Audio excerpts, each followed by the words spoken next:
aqui é uma videoaula de um tema muito importante dentro de história geral. Revolução Inglesa. Bora lá entender o processo que fez surgir o atual regime político da Inglaterra. Como é que a Inglaterra se transformou nessa monarquia parlamentarista que ela é até hoje? É nessa videoaula que você vai entender. Vamos junto? Revolução Inglesa, acontecida de 1642 a 1689. É a partir dessa revolução também, além de entender a atualidade da Inglaterra, que é uma monarquia até hoje, como eu já disse, você vai entender como a Inglaterra cria as condições necessárias para se transformar numa potência. Porque até essa revolução, até o século XVII, a Inglaterra não é uma potência. Perde fácil para Portugal, perde fácil para a Espanha. É depois da Revolução Inglesa que você vai ver a Inglaterra explodir e conhecer um boom de desenvolvimento econômico. Então, aqui está mais um motivo para você ficar comigo até o final e entender tudinho sobre Revolução Inglesa. Além, é claro, de se preparar para uma questão no Enem, algum vestibular, porque esse assunto aqui cai, ok? Vamos lá. Há quem use o plural para se referir à Revolução Inglesa. Ao invés de a Revolução Inglesa, há estudiosos e gente importante que vão dizer revoluções inglesas. E nesse esqueminha que eu coloquei aqui, parecendo uma linha do tempo, né? Você consegue entender.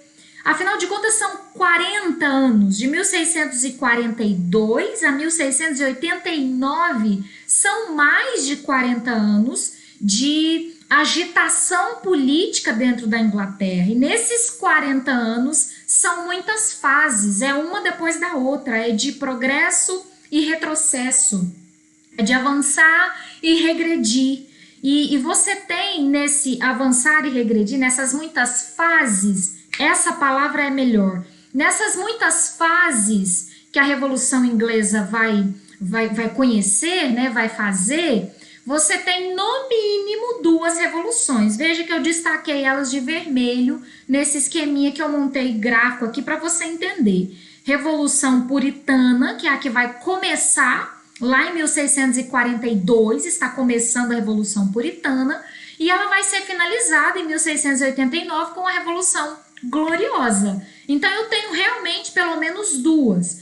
E essas duas ainda estão misturadas, também fazem parte das revoluções inglesas outras fases, como o governo do Oliver Cromwell, como o retorno dos reis da dinastia Stuart.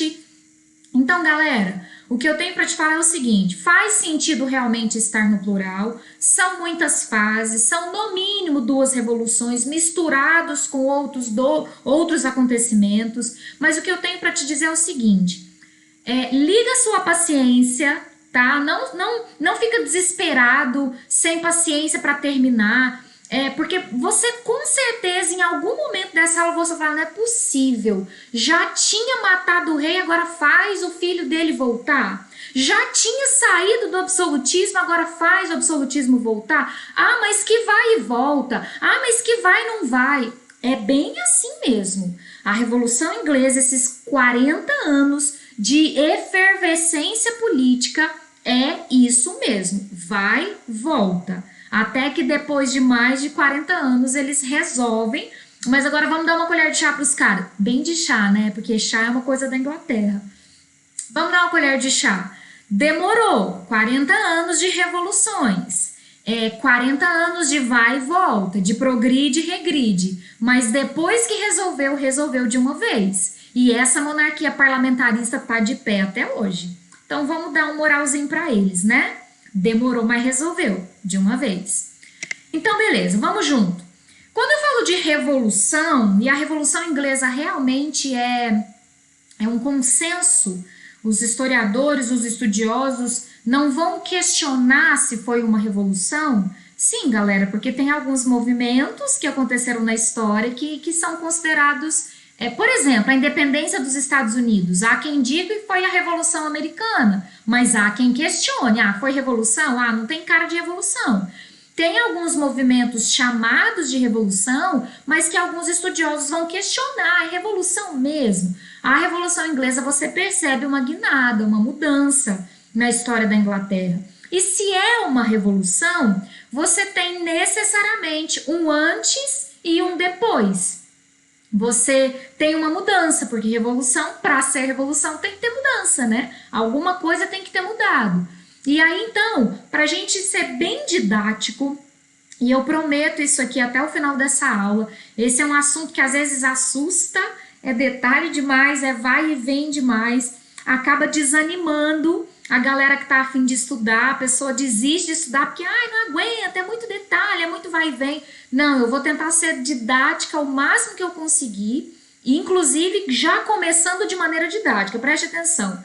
Eu vou dividir em antes, durante e depois. Você vai perceber essa divisão que eu fiz aqui na minha exposição, na minha maneira didática de te apresentar esse assunto da maneira mais fácil, mais simples, mais sintetizada que eu consegui fazer. Então vamos começar com o antes. Antes de 1642, o ano que explodiu a Revolução Inglesa, como era a Inglaterra? Como está a Inglaterra? Antes de 1642, antes da Revolução Inglesa, a Inglaterra vive um regime absolutista. Mas esse absolutismo é um absolutismo com uma característica muito específica dele. É um absolutismo especial, podemos dizer assim. E é isso que eu quis dizer com esse asterisco vermelho, quando eu coloquei Inglaterra absolutista e esse asterisco. Esse asterisco indica que tem algo especial que é só da Inglaterra. Galera, quando a gente fala de regimes absolutistas, não dá para generalizar. Não dá para dizer que o absolutismo da França foi igualzinho, idêntico ao absolutismo da Inglaterra. Se você já estudou a formação do absolutismo, a instalação dos absolutismos, pelo menos nos principais países europeus, Inglaterra, França, Espanha e Portugal, você já sabe, você já percebeu que foi diferente em cada um deles. Em cada um desses 4 países, o absolutismo se instalou de uma forma. Logo, ele também será diferente. A França tem características de absolutismo que a Inglaterra não tem. Então, essa característica que eu estou destacando aqui no asterisco, ela é especialíssima, específica da Inglaterra. A Inglaterra conhece o absolutismo desde o final da Guerra dos 100 Anos, terminada em 1453. É essa guerra que faz os ingleses começarem a se unirem em torno de um nacionalismo, eles começam a se sentir ingleses. É essa guerra que começa a unificar as ações do governante, do rei inglês. Então essa é a guerra responsável por consolidar o absolutismo lá na Inglaterra. No entanto, depois dessa guerra, esse absolutismo, aliás, mesmo antes dessa guerra, já existia uma regrinha lá rolando na Inglaterra que faz esse governo ser especial e muito diferente da França. Desde 1215, que já está aprovada e funcionando e sendo obedecida a Magna Carta, um documento, uma carta que dizia que o rei não governa sozinho. Esse rei está amparado e ele tem um poder paralelo ao dele, o poder do parlamento. Essa Magna Carta dizia que todas as decisões que o rei fosse tomar, ele teria que consultar o parlamento. Daqui a pouco eu te conto quem é o parlamento, quem faz parte do parlamento. Mas a primeira coisa que você precisa entender é: trata-se de um absolutismo? Sim, mas um absolutismo especial, porque esse absolutismo conta com a existência da Magna Carta. Lá no contexto de 1215, a Magna Carta foi escrita na época em que o rei era chamado de o João Sem Terra, exatamente porque ele se envolveu em algumas conquistas territoriais e perdeu. E aí, na tentativa de recuperar o prejuízo, de fazer a economia da Inglaterra não cair, continuar em desenvolvimento, esse rei começou a querer cobrar impostos mais caros, a fazer novos impostos, e ele começou a fazer isso de maneira meio desordenada, desorganizado, e a elite inglesa, não gostando das atitudes desse João sem terra, mesmo o antecessor dele, ele não é culpado sozinho, não. Antes do João sem terra já tinha um rei querendo aumentar impostos e isso desagrada a elite inglesa e é por isso que a elite inglesa escreve a Magna Carta e fala assim, ô rei, vem cá. E isso, galera, é em tempos feudais. E você se lembra que em tempos feudais os nobres têm relativo poder? Né? O rei é mais um senhor feudal. Então esses nobres senhores feudais pegam esse rei e falam, vem aqui, vamos conversar um negócio. O senhor anda tomando umas atitudes meio esquisitinhas, meio desagradando a gente, querendo aumentar imposto. Esse negócio não tá certo não. Faz o seguinte, a gente reuniu aqui, escreveu esse documento, o senhor vai ter que obedecer esse documento a partir de agora. Toda vez que o senhor quiser tomar uma decisão, criar um imposto, aumentar um imposto, entrar numa guerra, conquistar um território, o senhor não vai tomar essa decisão sozinho, não. O senhor vai perguntar pra gente. Então, olha quem é o parlamento. O grupo de gente rica, os nobres ingleses. Eles teriam que ser consultados. Eles não têm poder legislativo, entenda isso. Eles não fazem leis. O poder deles é um poder de confirmar ou não uma decisão do rei, você tá entendendo? Eles são um grupo de confirmação, podemos dizer assim, eles são consultivos. Eles estão lá para serem consultados e eles vão concordar ou não com alguma decisão que o rei está pretendendo tomar. Esse parlamento, acho que até aqui tudo bem, né? A Magna Carta estipula a regra do rei consultar o parlamento antes de tomar qualquer decisão. Esse parlamento está dividido em dois grupos. A Câmara dos Comuns, o time dos comuns, o grupo dos comuns e a Câmara dos Lordes, o time dos lordes. Eu acho que pelo próprio nome você já sacou quem é quem aqui, né? Comuns e senhores, lorde em inglês, senhor. Comuns, então, na Câmara dos Comuns estariam os menos ricos. Cuidado, não fala pobres, porque não tem gente pobre dentro do parlamento. Eu tenho senhores feudais, eu tenho nobres, ok? Mas na Câmara dos Comuns eu tenho os menos ricos. Eu tenho uma galera que tem propriedades menores, ok? Que não tem tanto moral com o rei. É essa galera que são os comuns. Nos lordes eu tenho a alta nobreza, aquela mais clássica, mais tradicional da Inglaterra. E tem mais, os altos cargos do clero, ainda da Igreja Católica, tá? Porque quando a Magna Carta foi feita ainda não tinha anglicanismo, tá? Então, católicos, os padres, os bispos, os arcebispos, eles estão dentro da Câmara dos Lordes. É esse parlamento que será consultado quando o rei quiser tomar alguma decisão. Isso já está funcionando, tá? Antes da Revolução Inglesa, saiba disso. Antes da Revolução Inglesa explodir, é o senhor Jaime I que tinha governado, o último governante antes de explodir tinha sido Jaime I. Aí eu preciso comentar uma coisinha sobre o Jaime I. O senhor Jaime I é o primeiro rei da dinastia Stuart. Antes do senhor Jaime I, estava governando a dinastia Tudor, que você deve se lembrar. O Henrique VIII, que fez a reforma anglicana, que peitou a Igreja Católica, que fundou a Igreja Anglicana e se transformou no chefe da Igreja Anglicana, ele era Tudor. Aquele que separou, que pediu o Papa para anular o casamento dele, porque ele não tinha filho homem, e aí o Papa não quis, ele mesmo separou, expulsou a Igreja Católica, rompeu com a Igreja, está lembrado desse Tudor? Ele teve filhos e filhas, e quando ele morre, os filhos e filhas assumem depois dele. A última filha do Henrique Tudor foi Elizabeth I, a rainha virgem, que teve esse nome, né, esse apelido exatamente porque ela não se casou. Não se casando, ela não teve filhos. Por isso a dinastia Tudor foi encerrada no governo da Elizabeth I. Na falta de um herdeiro Tudor, veio o senhor Jaime I. É ele que está inaugurando a dinastia Stuart. E é a dinastia Stuart, não exatamente o Jaime, mas o filho dele, que vai enfrentar a Revolução Inglesa.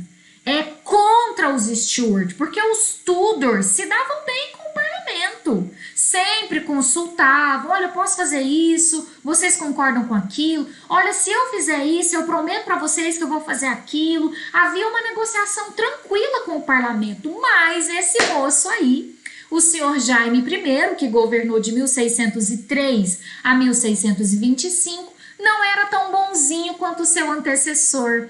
Ele já tinha uma postura mais centralizadora e tinha outro problema, ele é católico. E a essa altura do campeonato, em 1603, a Inglaterra já é anglicana, oficialmente anglicana. E ele, sendo católico, ele não volta atrás, ok? Ele não vai desfazer a reforma anglicana, o ato de supremacia que cria a igreja anglicana, ele não vai fazer isso não. Mas ele vai tentar dar uma forçadinha nos rituais católicos, ele vai dar uma moralzinha a mais para os católicos, e além disso ele será intolerante com os calvinistas, até com os anglicanos. É por isso, escuta esse detalhe, linka aqui uma matéria na outra. É por causa desse governo centralizador, católico e intolerante que muitos calvinistas vão migrar para a América Inglesa, o futuro Estados Unidos. É para fugir da perseguição desse Jaime, porque o Jaime é um católico, ele está enchendo o saco desses calvinistas. Então os calvinistas, ó, para a América. Lembra disso daí, sem a América Inglesa? A América Inglesa é chamada América dos Refugiados. Esses refugiados, eles estão fugindo do governo do Jaime. O Jaime, sendo esse chato, centralizador, católico, intolerante, morre e passa o poder para o seu filho, o Carlos I. Carlos I vai governar de 1625 a 1649, então pronto. É no governo do Carlos I que explode a Revolução Inglesa. Pela data você já sacou. A Revolução Inglesa explodiu em 1642 e o Carlos vai governar até 1649, ok? É o Carlos que enfrenta a Revolução e deixa eu dar um spoiler grandão, ele vai morrer na Revolução. Ele vai ser decapitado na Revolução. Por que, Jeane? Qual a treta com o Carlos I? Aqui, ó, bem no início do governo dele. Viu ali que ele começa a governar em 1625? Já no início do governo, ele decreta um novo imposto, o Ship Money, um imposto de marinha, um imposto de navio. Carlos I decreta o estabelecimento de antigos impostos relativos à marinha, só que o Ship Money já existia, mas apenas para cidades portuárias, o que faz um pouquinho de sentido, né? Em cidades portuárias, você tem o uso do porto, o uso de navios, então eles têm que pagar esse imposto a mais para sustentar a marinha inglesa. Em cidades do interior, em cidades que não são portuárias, o Ship Money não era aplicado, mas vem o Carlos I e fala, vai sim. A partir de agora, todo mundo da Inglaterra vai ter que pagar o Ship Money, porque eu estou a fim de fortalecer ainda mais a Inglaterra, a marinha inglesa. Só que ele fez isso sem consultar o parlamento. Como o parlamento já tinha suportado o pai dele, que andou fazendo algumas coisinhas desse tipo aí, tomar decisões sem consultar o parlamento, dessa vez o parlamento não aceitou. O parlamento escreveu um documento chamado Petição de Direitos. O que foi a petição de direito? O nome está te dando uma dica. O parlamento está pedindo, reivindicando que os seus direitos sejam respeitados. O senhor Carlos I é o seguinte, o senhor está lembrado de um documento histórico aqui no nosso país chamado Carta Magna? Pois o senhor tem que respeitar a Carta Magna. A Carta Magna diz que antes de você decretar o Ship Money, o senhor tem que perguntar para a gente. Carlos I baixou a cabecinha inicialmente, deixa eu ler ali, né? pressionado a assinar um documento que o obriga a sempre consultar o parlamento. Então, gente, perceba, a petição de direitos não é nenhuma novidade, é só um lembrete. Senhor Carlos, o senhor está lembrado da Carta Magna? Pois é, o senhor tem que obedecer. É isso, não está criando nada novo, está lembrando.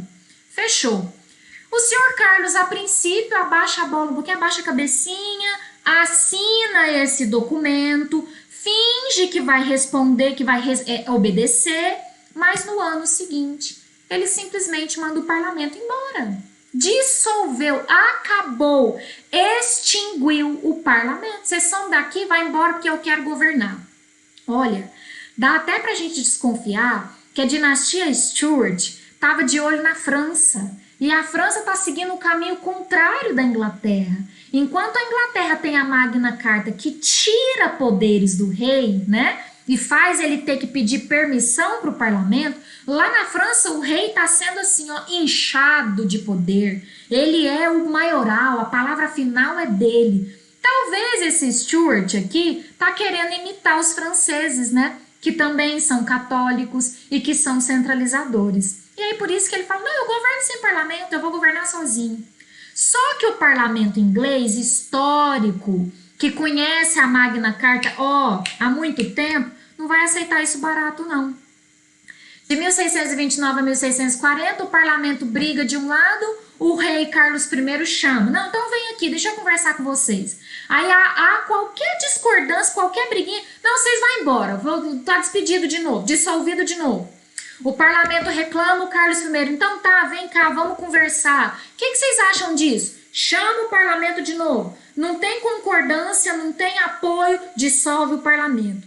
Esse período desse convoca, dissolve, chama, manda embora, é chamado de short parliament. Porque o nome tá te dizendo, né? Um pouquinho de inglês que você tiver certeza que você tem, você já entendeu. Parlamento curto. O parlamento era chamado, mas rapidamente era dissolvido. O parlamento era chamado, mas rapidamente vai embora, sai daqui. E isso começa a irritar o parlamento, né? Então as relações entre o rei e o parlamento já não estão boas por conta dessa coisa de chama, vai embora, convoca, dissolve. Até que quem mudou de opinião, de postura, foi o próprio rei.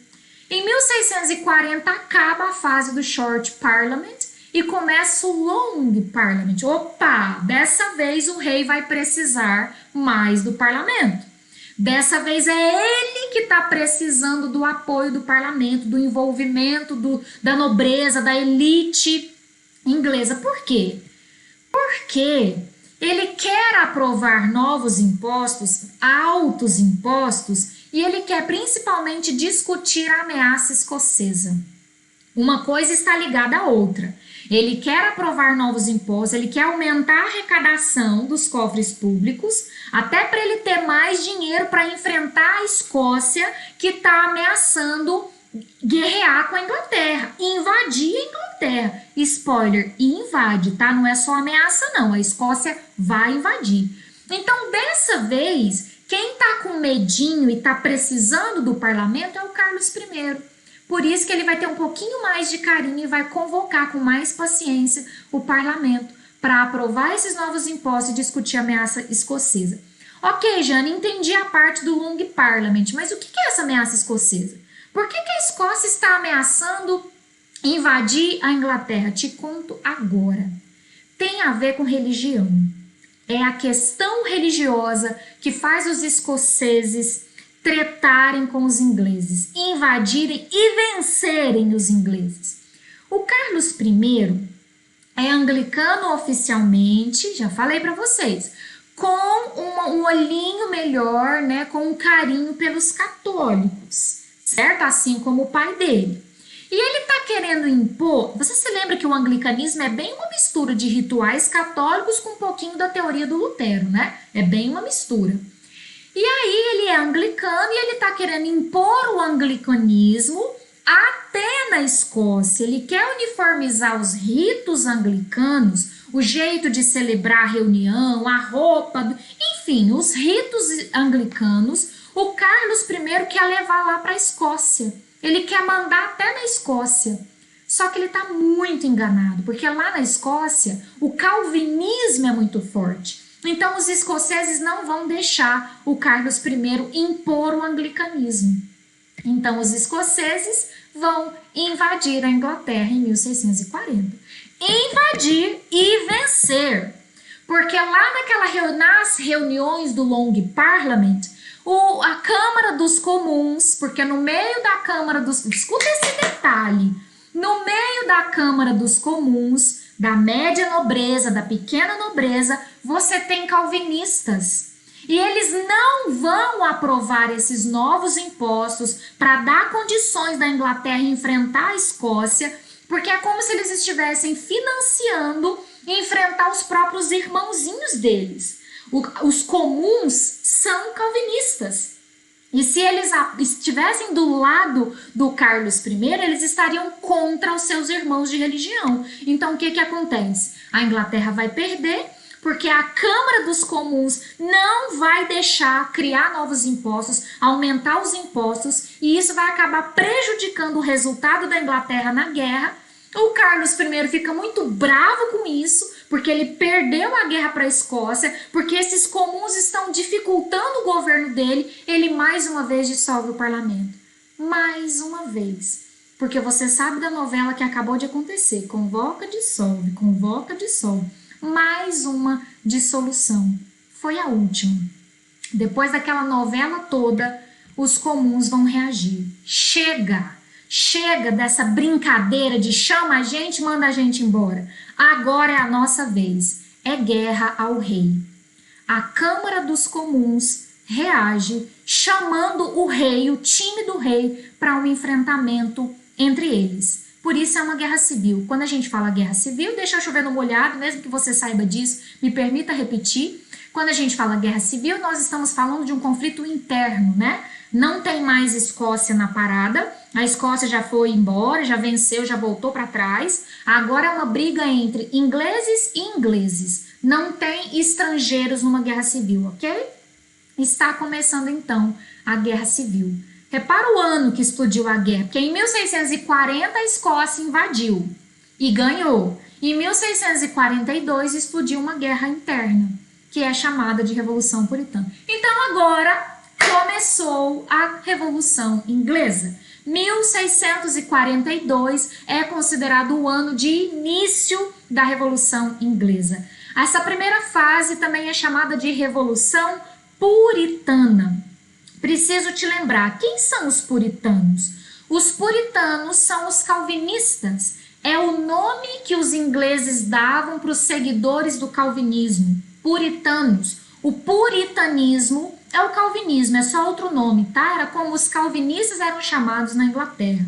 Então, a Revolução Puritana, já te dei uma dica lá atrás, é a reação dos comuns, que são puritanos, calvinistas, reagindo ao rei, que é anglicano, que tem uma admiração pelo catolicismo e que está enchendo o saco com essa história de convoca, dissolve, convoca, dissolve.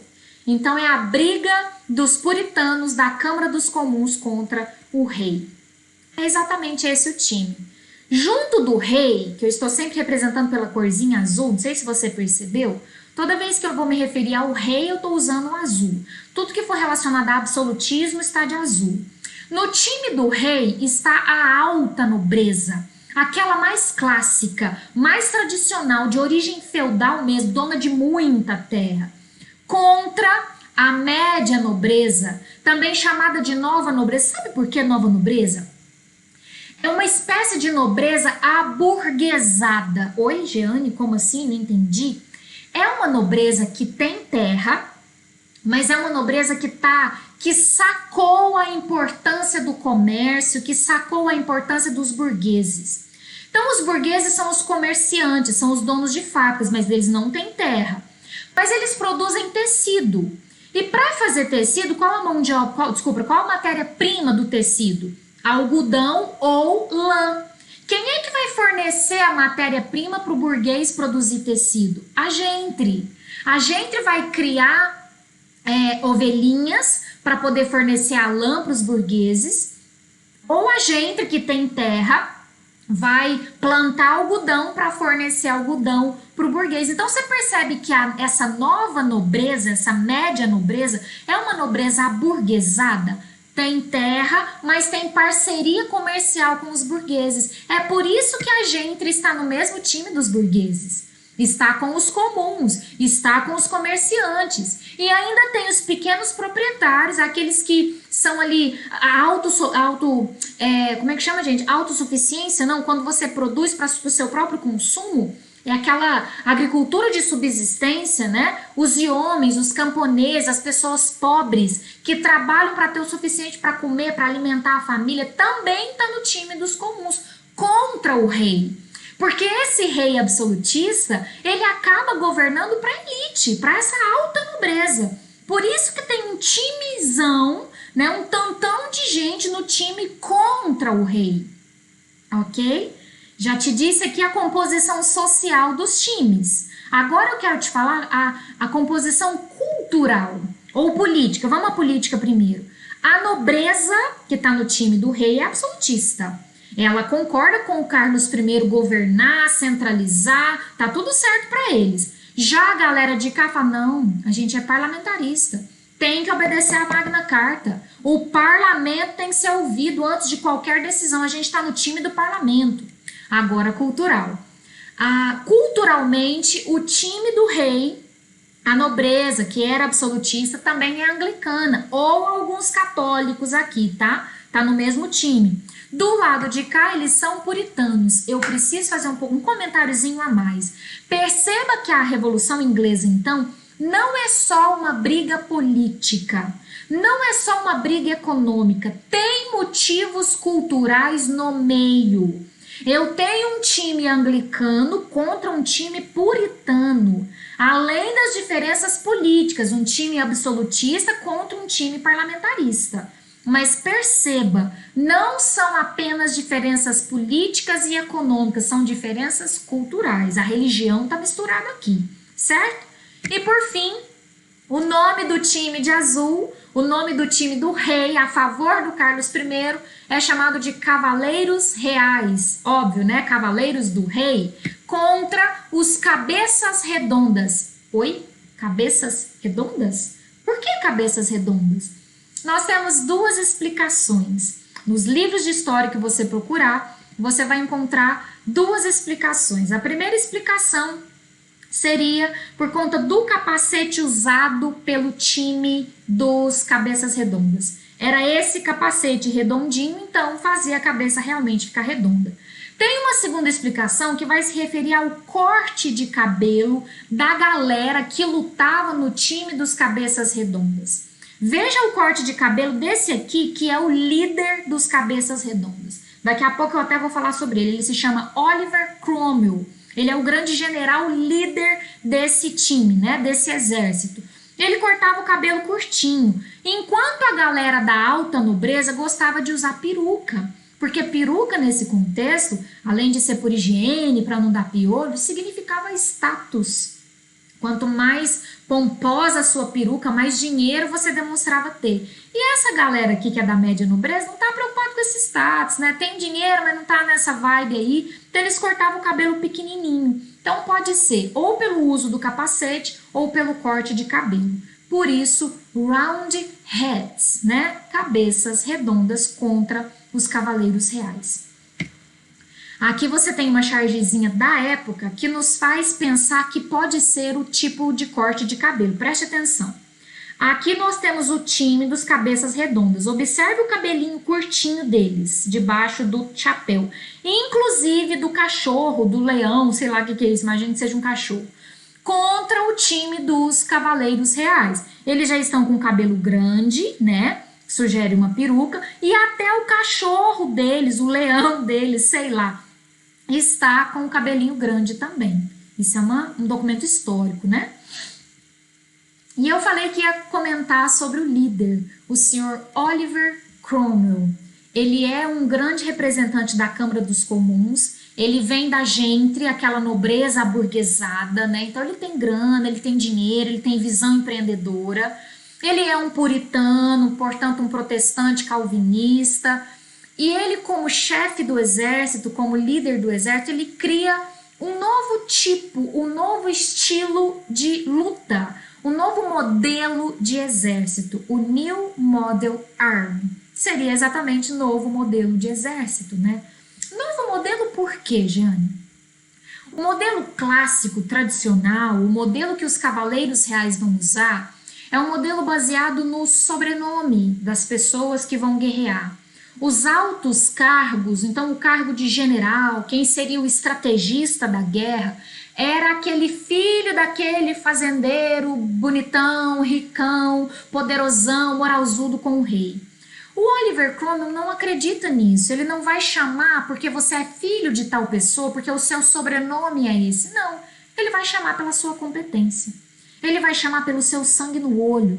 Não interessa se você é um plebeu, não interessa se você é um pobretão. Você tem sangue no olho, você sabe guerrear, você sabe pegar bem uma espada. Então é você que está no meu time e inclusive você vai ser o meu general. Você vai liderar essa tropa aqui. Esse é o novo modelo de exército do Oliver Cromwell. Palavras do Oliver Cromwell. Prefiro um capitão trajado de panos grosseiros, mas que sabe pelo que está lutando, àqueles a quem chamais de gentis homens e que disso não passam. Honro um cavaleiro que se comporta como tal. Se escolherdes homens honestos e de bem para capitais de cavalaria, os homens honestos os seguirão. É honesto, é capacitado, é competente, não é pelo sobrenome, porque esse sobrenome não vai garantir que o cara sabe fazer uma guerra, não garante competência, né? Às vezes o cara é um medroso, um banana e ele tá indo só porque ele é filho de tal pessoa. Não, aqui o negócio é competência, é sangue no olho. Isso é o New Model Army, que deu certo, galera. Essa nova estratégia do Oliver Cromwell deu certo. Nessa briga de cavaleiros reais com cabeças redondas, o time do Oliver Cromwell vai sair vitorioso. O time do rei é vencido. O rei não foi morto, ele sobreviveu à guerra e ele está planejando, entrando em contato com os seus parceiros absolutistas para tentar um contra-ataque, né? Ele não desistiu. Ele percebe que a guerra está vencida, né? Que ele foi vencido, que o time dele foi vencido, mas ele não está querendo desistir. Ele está tentando uma contra-revolução, um contra-ataque com a ajuda dos seus parceiros absolutistas. Mas o rei será encontrado nesses planos de contra-ataque, será preso e a decisão é que ele era um traidor, que era um perigo deixá-lo vivo, portanto ele deveria ser morto. Exatamente. Carlos I foi vítima da Revolução Inglesa. Ele foi decapitado, como você pode ver aqui também nessa chargezinha da época. Carlos I decapitado. Será que você entendeu a gravidade da Revolução Inglesa? Será que você está captando o que está acontecendo aqui? O rei foi morto por uma decisão do time dos cabeças redondas. Ele não merece ficar vivo, ele vai ser morto. E foi decapitado pela Guerra Civil. E agora? O rei está morto. Quem assume o poder? Oliver Cromwell. Está começando a República Puritana. República não no sentido de presidente, tá? Essa palavra república aqui se parece mais com aquela coisa lá do Império Romano, lá da Idade Antiga. Res pública, que na tradução seria coisa pública, coisa do povo. Não mais na mão do rei absolutista Carlos I. Agora veio para a mão do Cromwell, né, que era da Câmara dos Comuns, ok? Então é isso, de coisa pública na mão dos puritanos. Na verdade, os historiadores, e eu estou entre eles, preferem chamar esse governo de Cromwell de ditadura Cromwell. Porque ele vai se comportar como um ditador. Você vai acompanhar comigo, você vai perceber, ele é meio um ditador mesmo. E ele vai governar de 1649 a 1661. Outro nome dado ao governo dele é o Commonwealth of England, governo comum, né, comunidade da Inglaterra, seria mais ou menos isso. Mas dessas três possibilidades de chamar o governo de Cromwell, República Puritana, ditadura Cromwell ou Commonwealth of England, eu prefiro ditadura Cromwell. Mas saiba, esses três nomes se referem ao período em que a Inglaterra foi governada por Oliver Cromwell. E como foi o governo do Oliver Cromwell? Bora lá. Primeiro, ele já chega reprimindo uma revolta na Irlanda dos amigos do Carlos I, absolutistas, que estavam tentando entrar na Inglaterra para abafar o Cromwell, para fazer uma contra-revolução. Reprimiu a revolta lá na Irlanda e não deixou ir para frente. Extinguiu a Câmara dos Lordes no parlamento. Interessante, né? Porque de um lado faz sentido porque ele é do comum. Ele vem da Câmara dos Comuns e os lordes eram amiguinhos do rei. Mas, por outro lado, se você parar para pensar, ele está agindo como um absolutista, calando a voz dos seus inimigos, né? Vou deixar no ar para você pensar. Esse aqui é o mais importante ato do governo Cromwell, sem dúvida alguma. Os Atos de Navegação de 1651. O Cromwell define que toda mercadoria vendida ou comprada pela Inglaterra deve ser entregue ou pelo navio inglês, pela própria Inglaterra, ou por um navio do país de quem a Inglaterra está comprando. Vou dar um exemplo, trouxe aqui uma imagenzinha. Então, a Inglaterra vendeu algo para outro país. É ela que vai fazer a entrega. Você está vendo aqui nesse barquinho cor-de-rosa. Esse outro país vendeu alguma coisa para a Inglaterra. É esse outro país que tem que fazer a entrega. Não pode haver um terceiro país que vai trabalhar com o frete. É só o frete. É só o fretista mesmo. Você percebeu aqui que esse barquinho verde, representando um terceiro país, está cortado. Ele não pode nem entregar produto inglês, nem buscar produto estrangeiro. Você entendeu? Monopólio inglês sobre transporte marítimo. A Inglaterra vai buscar, ou a Inglaterra vai entregar, ou, no máximo, o país que está me vendendo vai ele mesmo me entregar. Sabe qual é o interesse do Cromwell com os atos de navegação? Boicotar a Holanda.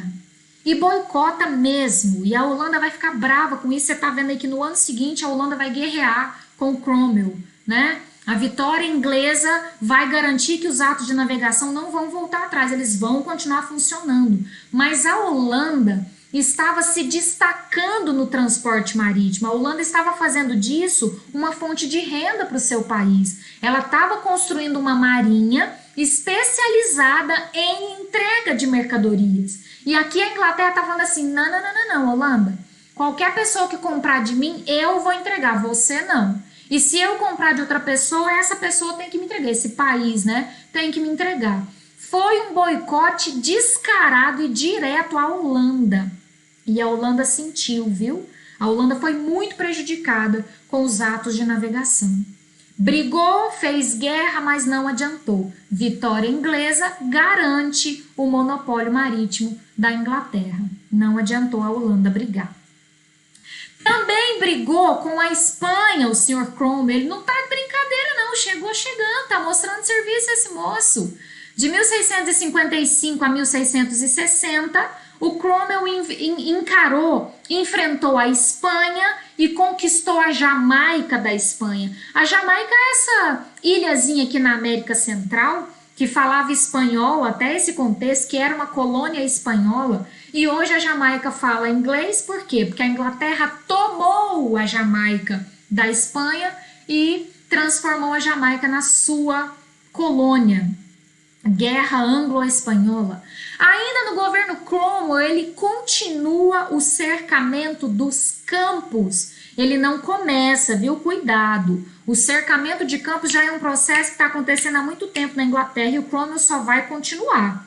O que é o cercamento de campos? Você se lembra em tempos feudais que existiam 3 lugares, 3 pedaços num feudo? Os campos do senhor, os campos dos servos e os campos comunais. Era um pedacinho do feudo que era a área comum, tanto os servos quanto os senhores usavam. Geralmente nessas áreas comuns, nos campos comuns, nos mansos comuns, se tinha madeira, né? Tinha alguma floresta para pegar lenha, se tivesse algum espaço ali para pastar, tanto os bichinhos dos servos quanto os bichinhos do Senhor poderiam pastar ali. Se tivesse um riozinho, tanto o servo quanto o Senhor poderia pescar naquele riozinho. Então essa área comum acabava garantindo a sobrevivência de muito servo. E esse cercamento dos campos é exatamente tomar esses campos que eram comuns e transformá-los em propriedade privada. O próprio rei poderia pegar para ele ou ele poderia vender para algum fazendeiro que tivesse dinheiro para comprar. Então aquela área que às vezes um servo, uma pessoa pobre, só lá que ela tinha para pegar uma lenha e vender e ter o que comer, agora ela perdeu o sustento. Isso é o cercamento de campos. Quando o Cromwell vai se apropriar, vai tomar essas terras que eram coletivas, esses campos que eram comuns, e vai deixar muito trabalhador sem ter fonte de renda, sem poder ir lá pescar um peixinho para sobreviver, ou então pastar ali uma vaquinha para dar um leitinho para ele sobreviver. Não, agora ele está sem até esse campo comum. O que vai ser desse servo, desse pobre? Ele vai para a cidade e daqui a pouco ele vai estar trabalhando numa fábrica, ou então ele vai estar marginalizado e vai morrer de fome mesmo. Então o cercamento de campos é um processo muito cruel com os pobres da Inglaterra. E esse cercamento de campos, que é só uma continuação, tá? Não é invenção do Cromwell. Ele não é o primeiro a fazer isso. Vai causar insatisfação e desemprego de uma galera que já está na briga até antes, lá contra o rei. No meio da guerra civil, entre os homens, você tem esses caras aqui também, os levelers e os diggers, os pobres, galera, os camponeses, os que precisavam desses campos comuns aí para sobreviver. Olha o nome deles, levelers. Level em inglês significa nível, né? Às vezes até no videogame, level tal, tô no level não sei o que. Nível, quem são os levelers? São os niveladores. Eles estão lutando por igualdade. Poxa, Cromwell, você tá complicando a nossa vida, você só tá preocupado com os ricos, você só tá preocupado em favorecer os burgueses. A gente aqui, ó, a gente só tinha essa terrinha aí para sobreviver e você nem tinha um pra gente. Vamos lutar por igualdade social. E os diggers, que na tradução seria melhor escavadores, mas poderiam ser chamados de agricultores, também vão lutar contra isso. Poxa, Cromwell, era a terrinha que a gente tinha. Então que você faça uma reforma agrária, que você distribua terras pra gente que é pobre também. É essa a pauta dos levelers e dos diggers. São pessoas pobres que sofreram com o processo de cercamento de campos e que por isso vão ter críticas ao governo Cromwell, porque o Cromwell está sendo visto como um ditador e como um cara que está governando para os ricos, sem se preocupar com os pobres. Ainda governo Cromwell, 1653, ele dissolve totalmente o parlamento. Calma. Ele tinha mandado embora os lords, lembra? Os comuns ainda estão lá, mas agora não. O parlamento inteiro foi mandado embora. E ele se proclama Lorde Protetor da Inglaterra. E esse cargo dele é para sempre. Ele vai ter esse cargo até ele morrer, não vai ter eleição, tá? Por isso que não é república.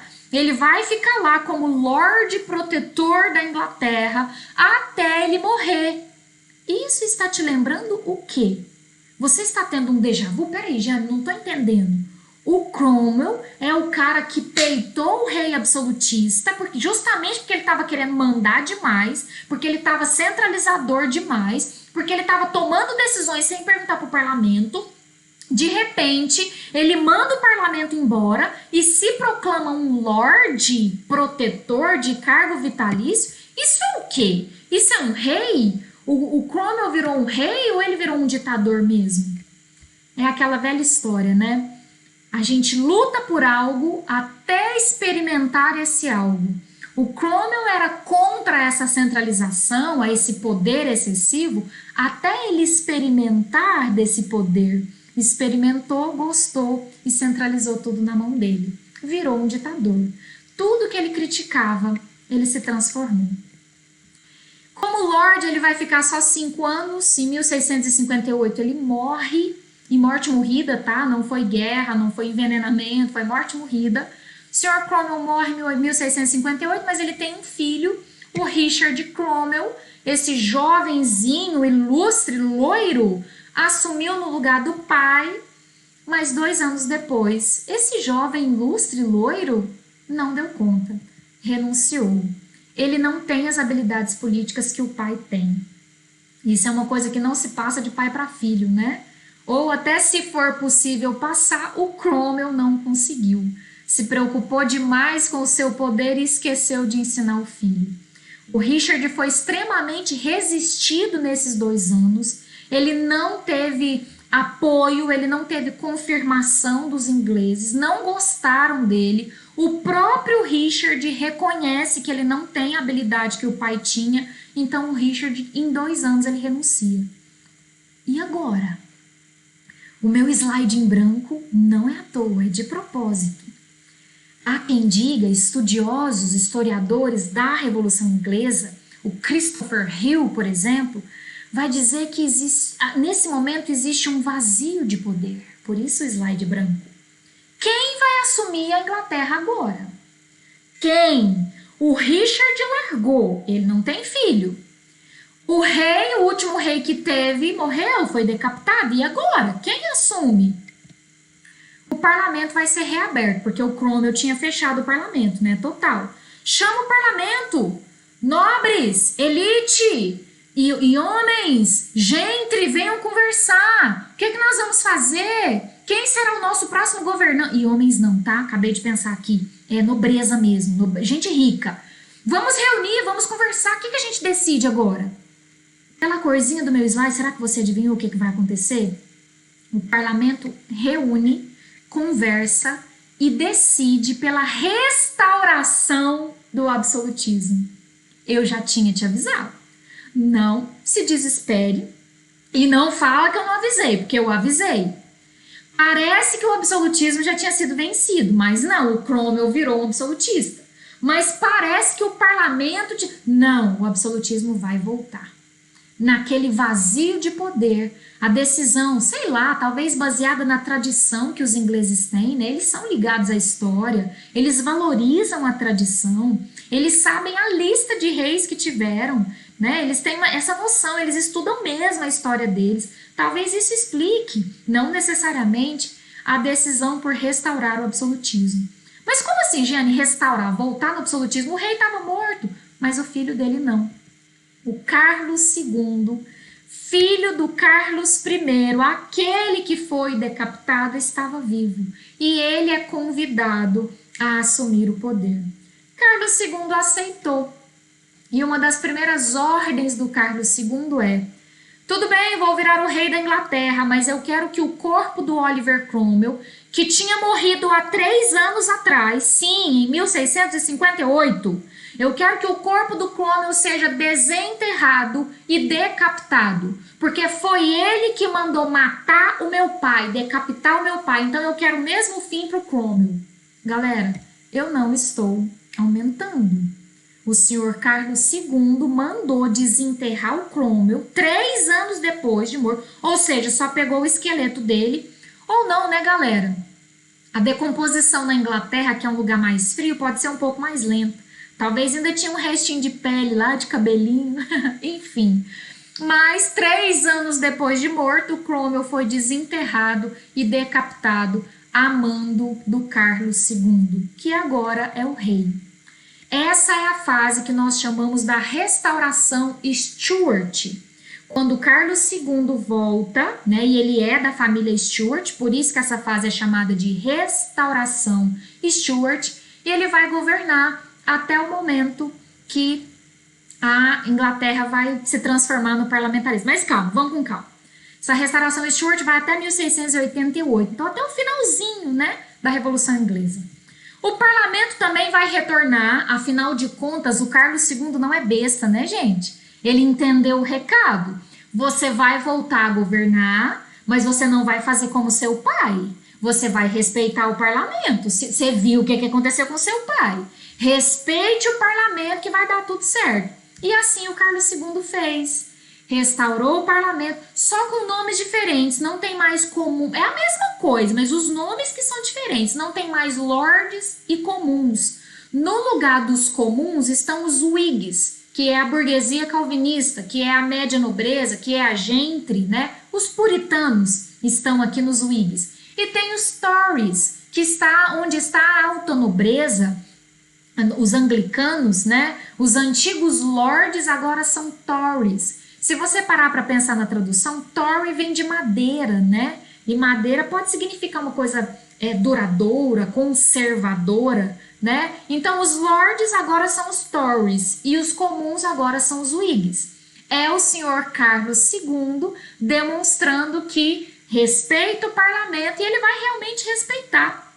Ele vai governar sem desentendimento com o parlamento. Inclusive vai fazer coisas que agrada ao parlamento, agrada aos ingleses. Ele decreta em 1679 o habeas corpus, que é quando o rei não pode ordenar um julgamento, alguém ser decretado à morte, sem passar por um processo de investigação.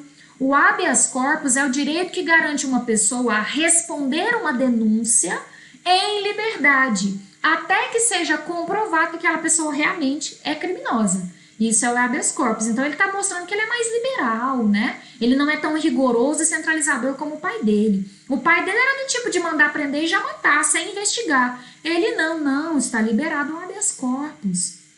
Ele decreta tolerância religiosa, porque a treta do pai dele foi por causa de religião, lembra? Os puritanos não gostavam do pai dele, ele não vai repetir a atitude do pai, ele vai ser tolerante. Inclusive, em 1672, ele declara a indulgência.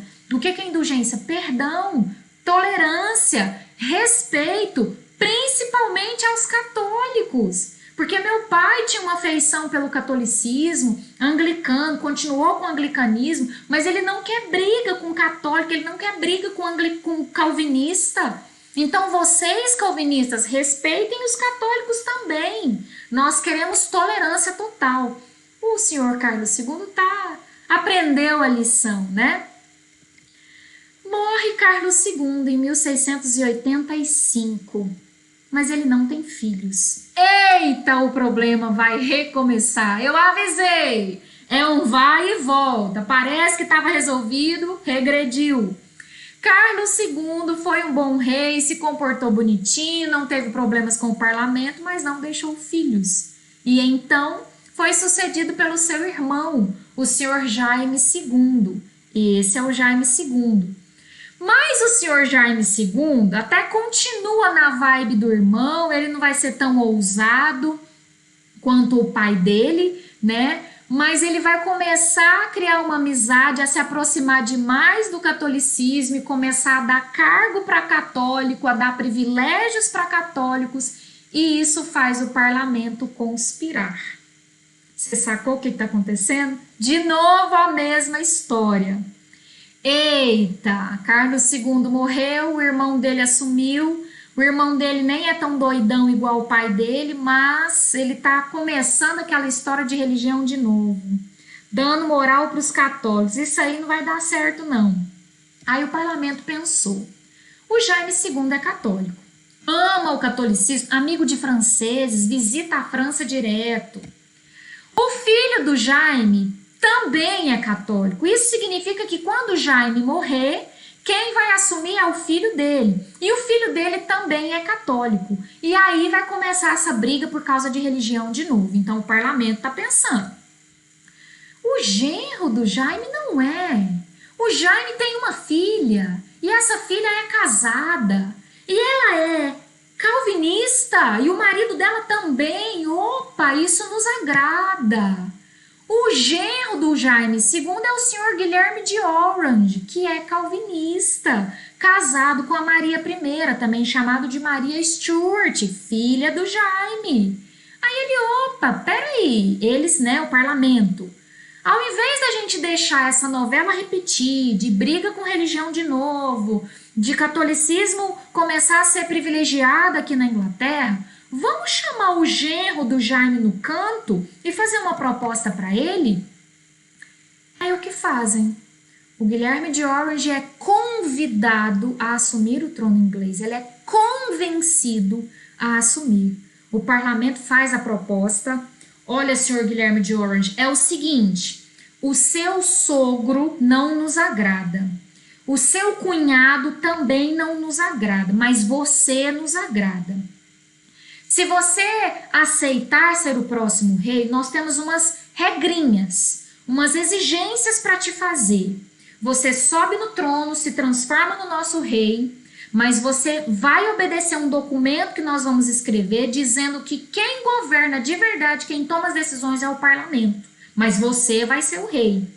Inclusive, se o seu sogro resistir e ameaçar fazer uma guerra contra você, nós estamos juntos, conte com a gente. Nós estamos preparados para enfrentar uma guerra para tirar seu sogro do poder. O Guilherme de Orange pensou, tudo bem, convite aceito. A esposa aprovou, olha isso, gente, a filha aceitou dar um golpe no próprio pai. Mas acabou que nem foi tão um golpe assim, porque o Jaime II foi deposto, não resistiu, não quis brigar, ele aceitou numa boa, foi embora para a França, foi terminar a vida lá, foi ser feliz lá, era católico, a França também é católica, ele não resistiu.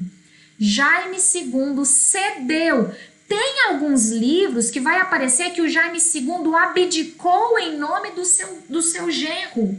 Como era genro, ele pensou, não, tudo bem, vai continuar na mão da minha filha vai ser a rainha, tá tudo certo, eu não vou resistir não, vocês preferem ele? Pode colocar ele. Tem alguns livros que vai colocar como abdicação, outros vão dizer, não, ele foi deposto. Eu prefiro deposto porque essa fase é chamada de Revolução Gloriosa. E tem o nome de Revolução Gloriosa porque foi uma revolução sem sangue, foi uma mudança que não precisou haver matança, não precisou derramar sangue de ninguém, exatamente porque o Jaime II falou, tá tudo bem, eu não vou resistir, o trono é do meu genro, tô indo embora, fica à vontade. Essa é a Revolução Gloriosa de 1688. E no ano seguinte, no ano que vai finalizar a Revolução Inglesa, a Bill of Rights, que nada mais é que uma declaração de direitos, foi feita. O Guilherme de Orange assinou essa declaração dizendo, eu sou o rei, mas o parlamento é que tem poder de decisão. E é assim que a Inglaterra funciona até hoje. A Bill of Rights ainda é obedecida na Inglaterra. O rei reina. A rainha Elizabeth está lá, linda, maravilhosa, né? Toda trabalhada no formol, governando, reinando, mas ela não toma decisões. Deixa eu melhorar minha frase aqui. O rei reina, mas não governa. Quem governa é o parlamento. E aí o parlamento é composto como? Eleições são realizadas, escolhem-se os deputados que vão compor o parlamento. Esses deputados que compõem o parlamento votam em quem vai ser o primeiro-ministro e é o primeiro-ministro que toma as decisões na Inglaterra. A rainha está lá, ela tem poder de fala, ela tem participação, tem os rituais que ela tem que participar, o discurso, todo ano tem discurso da rainha, do rei, seja lá quem for. Ela continua sendo a chefa da igreja anglicana, mas governar, decisões econômicas, decisões políticas, é o primeiro-ministro que toma.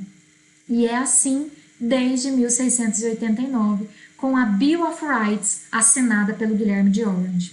Ele assinou essa declaração baseada nas ideias de John Locke, um iluminista inglês, que estabelecia a subordinação do poder real ao parlamento. Então veja isso, o poder do rei está subordinado, ele está abaixo do poder do parlamento.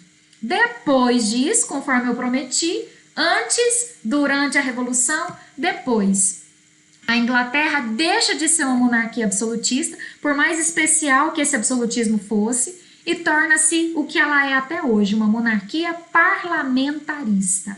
A estabilidade política veio, aconteceu, e essa estabilidade política fez possível o desenvolvimento econômico. Adivinha qual será a próxima fase, o próximo evento que a Inglaterra vai viver? A Revolução Industrial, exatamente. Politicamente agora está tudo em ordem, e o poder, inclusive, está na mão de burgueses, e burgueses se interessam pela Revolução Industrial. Então é o próximo acontecimento da história inglesa, Revolução Industrial. Para fechar, galera, me dá mais uns minutinhos aqui, porque eu acho importante esse slide aqui, ó. Foca nele, se você souber explicar esse andamento aí, nessa sequência, você entendeu tudo de Revolução Inglesa. Vamos rapidinho? Primeiramente, nós temos um absolutismo especial por causa da Carta Magna, né? E é o Carlos I, o Stuart, que está governando. Mas o Carlos I não consulta o parlamento e decreta o Cheap Money. O parlamento se manifesta e fala, não, peraí, nós temos que ser consultados. O senhor se lembra disso? Assina aqui. O Carlos I assina, mas no ano seguinte dissolve o parlamento. E aí fica naquela novela, convoca, dissolve, que é o período do short parliament. Depois do período do curto parlamento, nós temos o período do longo parlamento, exatamente por causa da ameaça escocesa. A Escócia está ameaçando invadir. Invade, ganha, né, aquela história toda. Quando o Carlos I ameaçou dissolver o Congresso mais uma vez, aí guerra. Os comuns, os calvinistas, declaram guerra ao rei. Nessa guerra, os comuns saem vitoriosos, que são os cabeças redondas, né, e dão o poder ao Cromwell. A República Puritana ou a ditadura de Cromwell vai acontecer até o Cromwell morrer. Cromwell morre, passa para o filho dele, que não consegue continuar a obra do pai, renuncia. Quando Richard Cromwell renuncia, vazio de poder. Diante desse vazio de poder, o parlamento decide que o filho do rei decapitado tem que voltar. Essa é a fase da restauração Stuart. Vem o Jaime, né? Vem o Carlos II, desculpa, depois vem o Jaime I. O Jaime I é quem tem um genro que é calvinista, que vai ser convidado durante a Revolução Gloriosa para assumir o trono. O Jaime aceita, vai embora e está feita a Revolução Gloriosa sem uma gota de sangue. Quando a Declaração dos Direitos, a Bill of Rights, é assinada, termina a Revolução Inglesa. Vale a pena você tentar fazer esse exercício de explicar cada um desses quadrinhos, com todas as fases, com todos os acontecimentos principais da Revolução Inglesa. É isso, conseguimos! Espero que tenha ficado de um jeito fácil, didático para você entender. E obrigada por ter ficado até aqui e até a próxima!